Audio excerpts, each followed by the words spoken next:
If you're getting your green card through marriage from inside the US, here is something almost nobody's talking about. Form I-130 has been available online for years, but now the I-485, so the green card itself, can be filed online as well. So the whole thing, finally, and it is a little cheaper. But I want to be honest with you about how it actually works. I'm an immigration attorney and I have watched this online system roll out, so I will show you where it genuinely helps and where it's still confusing. And the part that matters most has nothing to do with filing at all. Let us take the good news and catch together. Yes, the whole thing can be done online now, but if you're doing it yourself, it is not a one file everything together button. And the order matters. Online, you file in two separate accounts, one after the other.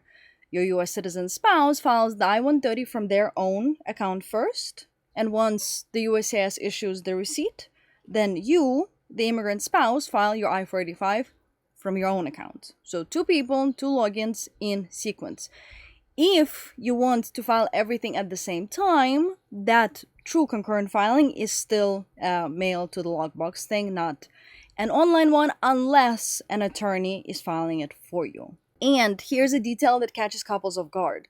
Filing the I-485 online is not the friendly fill-in-the-blanks form you're picturing. It is a PDF upload. So you downloaded the official form, you completed it, signed it, scanned it, and uploaded it, and the system is picky about how. That is where the technical problems begin. Here's what couples actually run into, and none of this is a reason to panic, it is a reason to give yourself time to prepare. So, uploads fail, a document will not attach, or a PDF the system itself generated throws an upload error.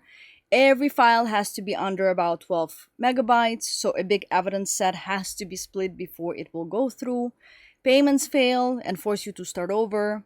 And this past summer, there were reports that applications briefly disappeared from accounts, and that some people saw approval status changes when no approval has been issued. So in other words, the system itself can add stress you did not plan for. Then there's another point, the medical exam. When you file online, you have to open the sealed envelope from the civil surgeon and upload the form inside.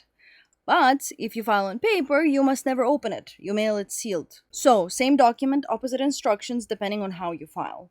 Get that backwards and you have created a problem you will not see until your interview.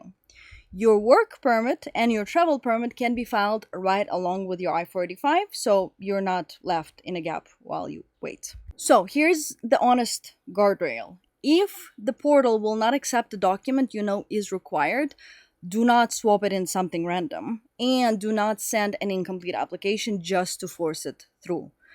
Slow down, fix it, or file on paper. And never mail a paper copy of something you already filed online. That is how you end up fighting your own duplicate, and it happens all the time. None of this is the government doing something wrong. Just the paper process has been refined for decades, and the online version is new and it's still catching up. That said, this is about to matter more than it used to, because the USCIS just issued a new rule that lets them start requiring online filing. It is not mandatory for everything overnight, and there is a hardship waiver if you genuinely cannot file online, but the direction is clear. Form by form, with about 60 days of notice each time, paper is slowly becoming the exception instead of the default, so getting comfortable with how the system actually works is not going to stay optional for long. And moreover, the next two applications, such as the removal of conditions and naturalization, can also be filed online, so online system is becoming prevalent. And before you even pick online or paper, here's the real question. What's your exact starting point, and what order do your steps go in? There is a free walkthrough linked below that maps that out before you file anything, but for now, let's keep going. Here is what almost nobody tells you. All of that, online or paper, the accounts, the uploads, is maybe 10% of getting approved. It feels like everything because it's the first thing in front of you, but it is not where your green card is won or lost. The other 90% is two stages the filing screen never mentions.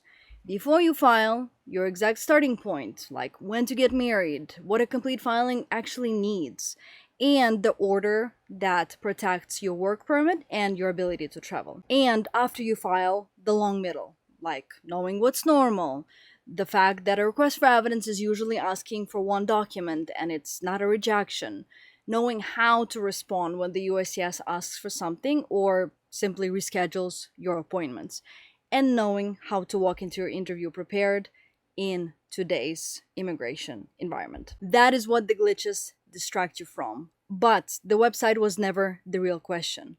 So here's one thing that actually makes all of this the easy part: knowing where you start, in what order your steps go, and what you do for the 18 months after you hit submit. That is what the free orientation is for. It maps your whole path from where you stand today to the day the green card is in your hands. Start there, and when it is time to file, filing is just filing. The orientation is free, and it is linked below.